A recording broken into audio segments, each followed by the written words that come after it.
It's officially begun. Hezbollah's retaliatory attacks against Israel have begun, and boy oh boy, my heart goes out to the people in Lebanon and the people in Israel. Not so much Hezbollah. But let's understand what we know right now, and we'll overlay some footage of some interceptions that we're getting from just within the last few hours. Hezbollah has reportedly shot 150 rockets towards Israel already. We understand that Israel coordinated with the United States as they noticed the preparations for this imminent attack and began to essentially deploy fighter jets to preemptively strike targets believed to belong to Hezbollah within southern Lebanon. Israel has warned that residents in northern Israel should shelter in place and stay away from any kind of large gatherings. For what it's worth, beaches have been closed in portions of northern Israel, and let's just say the United States has assets everywhere. On the Israeli side, right under Iran, down over by Yemen, and the other areas to the south of Iran. Let's just say all eyes are right now on Iran to see if Iran wants to join in this retaliatory strike.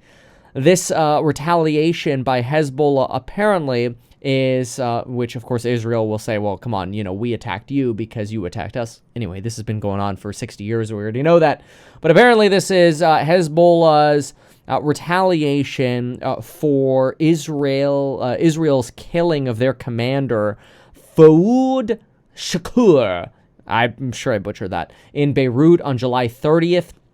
Also, sorry, I look a little messy and I got all this concrete dust all over me. I was just jackhammering and saw cutting because Jack wants a greenhouse, and so we're building it together. But anyway, Israel has declared a state of emergency for the next 48 hours. This declaration enables the military to issue instructions directly to civilians and close off relevant areas. This comes at the same time as ISIL, other wing of ISIS, has claimed responsibility for the stabbing attack, which just killed 3 in Germany, which is terrible. Apparently a 15-year-old and I believe a 26-year-old were arrested in connection with the attack, claiming allegiance to the terror group. A French synagogue has also been targeted with some form of explosive device. 1 police officer was injured. This also comes while the Taiwanese Defense Ministry is now suggesting that 12 Chinese military aircraft have been detected around Taiwan in the last 24 hours. I'm not so terribly worried about escalations here, but I'm mostly worried about an Iranian joining of this Hezbollah retaliation against Israel. I'm not here to say that there can't be issues in Taiwan, but let's just put it this way. Right now, if Iran decides to join in and the U.S. decides to strike even harder against Iran or tries to attack Iran's nuclear program, well, Iran could use weapons and defensive weapons that they just basically collected from Russia. It could potentially tie Russia into the fight, which could tie China into the fight. And then you have essentially the Axis versus the U.S. and Israel and the United Kingdom. And you're essentially looking at a pretty rapid build-out of World War III. Let's hope it doesn't escalate to that because it would be very bad. But so far, it looks like most of the 150 rockets and drone strikes or drone attacks that Hezbollah has launched are being intercepted by the Iron Dome, which, remember, the Iron Dome is designed for rockets and close-range weaponry. We have David's Sling, we have Arrow 2, Arrow 3, and other weaponry that can intercept ICBMs and, frankly, other missiles from Iran or even from naval sources. We haven't seen that sort of escalation yet at this point. And Hezbollah does indicate that it will, quote, take some time to complete their response. Hezbollah is reportedly only targeting military infrastructure, but Israel says it is preemptively, with U.S. permission, striking back against Hezbollah locations within southern Lebanon because they argue that Hezbollah is planning a strike against Israeli civilian targets, and so Israel is preemptively striking against those. All I know is all of this is a giant cluster F of a disaster, and I'd rather everybody not have to worry about bombs striking other people's houses and people dying and losing their lives. But I suppose this is just the world we live in right now, and I just hope it doesn't escalate. The United States is aware of the situation, and they are monitoring the situation, as is Joe Biden, which probably means he's asleep. So Kamala's probably on it. Okay, well, although she is campaigning, but whatever. The U.S. says they will continue to support Israel's right to defend itself, and it looks like the U.S. is working for regional stability. These updates are coming out just seconds ago here. It's also worth noting, my other camera's still broken, so I can't switch to the other angle. I'd really like to, but I hope to get my part soon.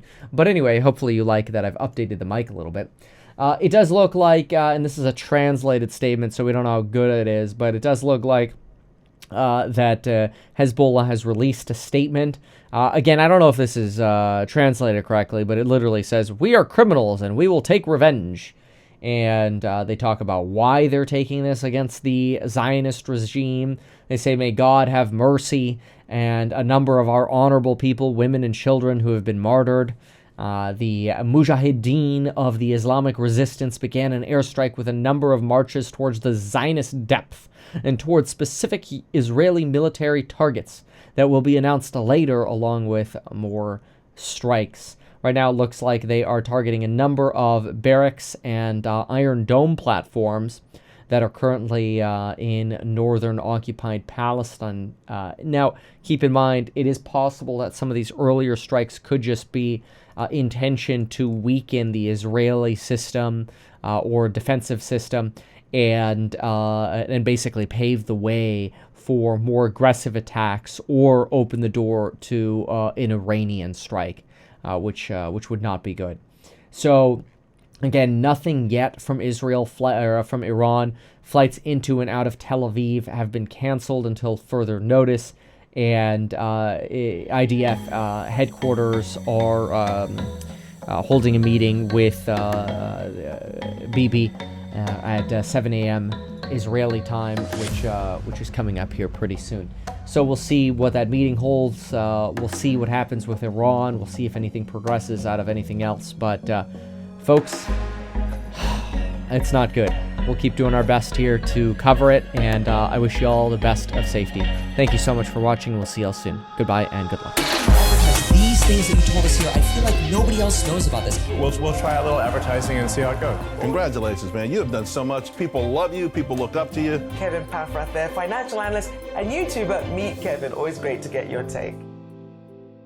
Even though I'm a licensed financial advisor, licensed real estate broker, and becoming a stockbroker, this video is not personalized advice for you. It is not tax, legal, or otherwise personalized advice tailored to you. This video provides generalized perspective, information, and commentary. Any third-party content I show shall not be deemed endorsed by me. This video is not and shall never be deemed reasonably sufficient information for the purposes of evaluating a security or investment decision. Any links or promoted products are either paid affiliations or products or services we may benefit from. I also personally operate an actively managed ETF. I may personally hold or otherwise hold long or short positions in various securities, potentially including those mentioned in this video. However, I have no relationship to any issuer other than HouseHack, nor am I presently acting as a market maker. Make sure if you're considering investing in HouseHack to always read the PPM at househack.com.